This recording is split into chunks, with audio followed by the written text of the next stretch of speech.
You're watching News Channel 5 at 6 with Dale Hoffman and Diana Raphael. This weekend, the polls will open and people will cast their ballots for Louisiana's next Supreme Court justice. Tonight, we'll hear from one of the candidates, Jimmy Faircloth, who's a well-known son law attorney who worked in Baton Rouge as executive counsel to Governor Bobby Jindal. News Channel 5's Mike Magnoli talked with Mr. Faircloth last month. Mike's in the studio now to tell us what Mr. Faircloth said. Mike? Good evening, Dale. Well, we sat down for the interview last month, as you said, but Mr. Faircloth left the station in a huff, quite frankly, telling us we could not air any of that interview. And a few weeks later, he changed his mind, saying we could show the interview on the condition we also interviewed his opponent, Judge Marcus Clark. Now, we told Mr. Faircloth that that was always our intention, and we'll have Judge Clark's interview tomorrow night. Now, Mr. Faircloth has said several times during this race that Judge Clark refuses to debate him or sit for a forum. And as that seems to be the case, these interviews on Channel 5 might be the only opportunity for our viewers to see and hear from the candidates. Here's Mr. Faircloth. I am very much a disciple of integrity. I live very honestly. I always speak my mind, and I think I have a great deal of integrity. Supreme Court judge candidate Jimmy Faircloth talks a lot about integrity.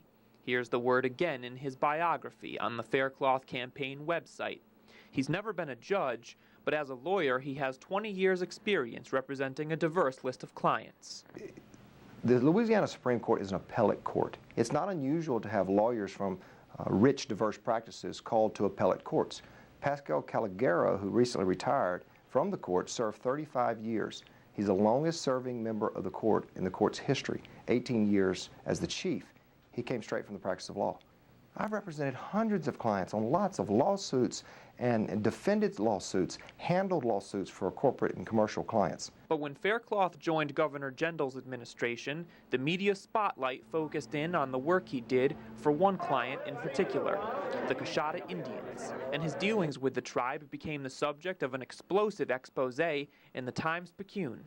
What about it's relevant? Let me switch this back your way. You tell me what you think's relevant about that, and let me ask you a few questions. The article scrutinizes how and why the tribe began investing their casino profits in a bankrupt Israeli telecommunications firm called Mainnet. The tribe reportedly put millions upon millions of dollars into the company on the advice of Faircloth, who was reportedly adamant the Indians would get big results.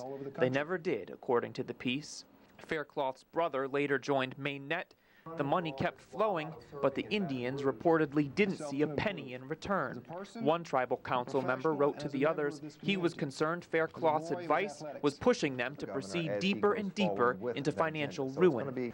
The tribe is approached by a lot of different investors for a lot of different reasons. And the tribal council was approached by other investors from Mainnet asking them to invest. I'm a lawyer. And I'm actually a lawyer running for the Supreme Court, and Mainnet has nothing to do with this race. Governor Jindal has endorsed Jimmy Faircloth, and to be sure, that's powerful, influential support. But Faircloth's opponent in the race, Judge Marcus Clark, has the endorsement of all but one sheriff in the Supreme Court district. I've spoken to too many sheriffs who told me privately, and I've actually had a couple who have stood up in public settings and said that they were invited to come to Monroe to meet Marcus Clark, and the doors opened and they were called in and the cameras started rolling, and the next thing they knew they were on TV doing endorsements. I think that is an old school political trick. That's a big accusation, and there have been a lot of accusations from both camps during this campaign season. Judge Clark will respond tomorrow. But Mr. Faircloth and my conversation back in September wasn't entirely controversial. One of the most basic questions I asked him was to name 3 qualifications he possesses for the court. I think integrity is number 1. 2 would be hard work, and 3 would be faithful.